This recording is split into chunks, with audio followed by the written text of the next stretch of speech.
প্রায় এক দশক পর প্রথমবার বিধানসভা নির্বাচনের ভোট হচ্ছে ভারত নিয়ন্ত্রিত জম্মু ও কাশ্মীরে।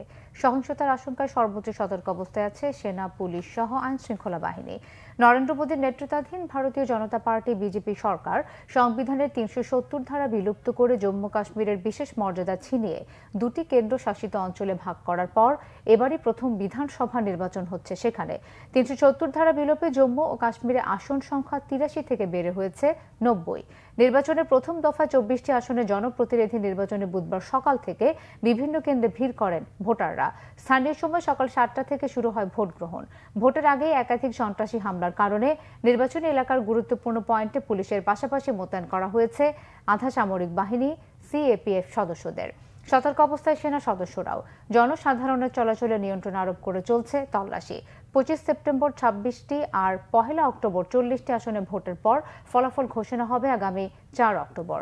জম্মু ও কাশ্মীরে ৩০ সেপ্টেম্বরের মধ্যে ভোট গ্রহণের নির্দেশ দিয়েছিল সুপ্রিম কোর্ট।